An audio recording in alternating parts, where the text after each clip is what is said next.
the headscarf issue. In Germany, again, secularism is not like in France. There is something called organized, accepted, recognized public public religions. Catholicism, Protestantism, and Judaism, ironically, are the three recognized religions of Germany. And German citizens pay something called the religion tax, the church tax, from their income taxes. Now, that's unimaginable in the French context. It's against the idea of separation of church and state. Well, this kind of more organic, less confrontational relationship between the German state and German religion, again, to a certain degree, dictates a less confrontational relationship with the religious symbols of the Muslim population, essentially Turks in Germany. Turkish girls in Germany can wear the headscarf to their schools. We don't have the same situation as in France, where the headscarf has been banned from high schools with the law of 2003. In public high schools in France, you can no longer wear the headscarf. Whereas in Germany, the problem is not really at the student level. Students can wear the headscarf in schools, but it's at the level of civil servants and teachers. As a teacher, certain states now are developing regulations which say teachers are the symbol of basically the state, therefore they should not really have any kind of religious attire on them. But for students, it's not a problem. So even in the case of Germany, you have a situation where the headscarf is not such a polarizing issue as it is in France.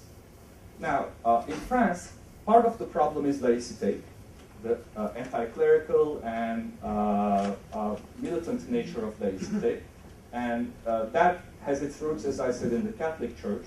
But part of the problem is also this focus of the French Republic on assimilation.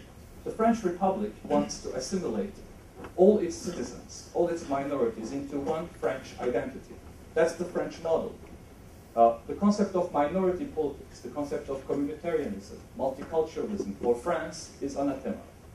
This is not something that the French Republic wants to have. It does not want to have a system where citizens organize along ethnic or religious lines and develop hyphenated identities. In other words, it's not really possible to be a French Algerian, a French Tunisian, a French Moroccan. Most of the Muslims in France, as you know, come from the Maghreb, Northern Africa. You have to be French. You have to basically show that you're a French citizen by abiding by the laws of the Republic, by becoming a French citizen, and the norms are liberté, égalité, fraternité, liberty, equality, fraternity. There has to be, in this idealized context of the French Republic, a seamless relationship between the citizen and the Republic. Now, that sounds, I think, familiar to you, since most of you are from Turkey, because Turkey, too, has this kind of approach towards citizenship. In Turkey, too, in our country, we have a problem with the concept of multiculturalism, with the concept of minority politics. We, too, in Turkey, have an assimilation-oriented policy towards, basically, especially Muslim minorities.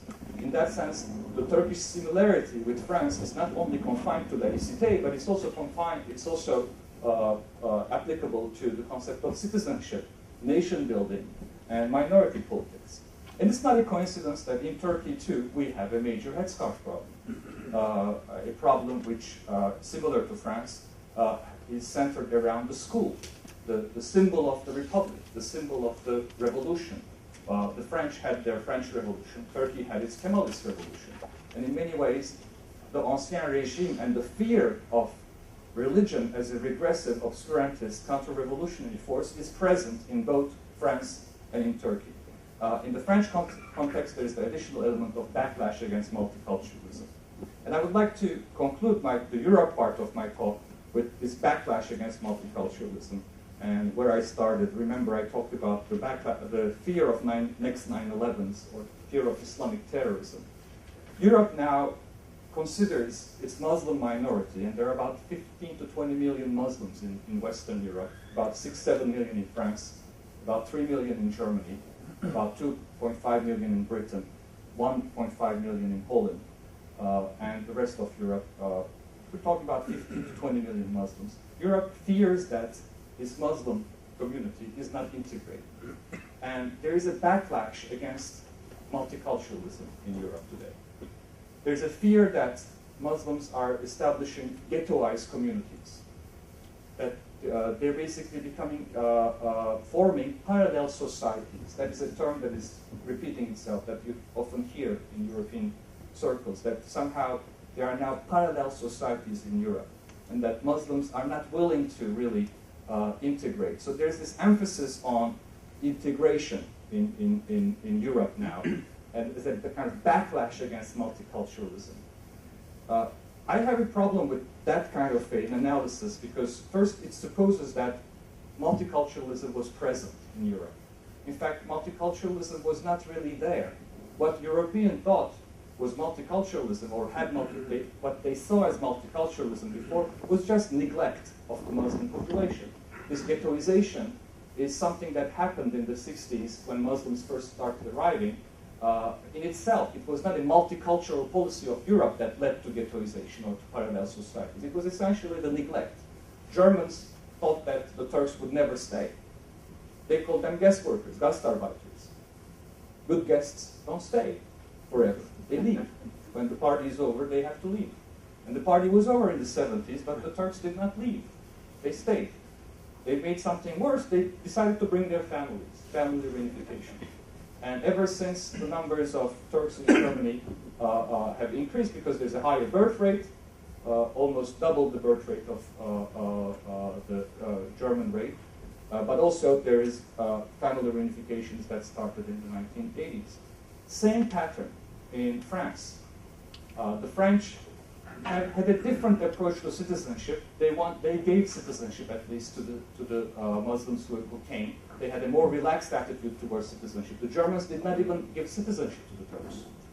The German concept of citizenship was based on blood law, and it changed only in year 2000. Before year 2000, even second and third generation Turks could not become German citizens. To this day, you can't have dual citizenship in Germany. You have to decide at the age of 23 whether you will become German or keep your parents' nationality.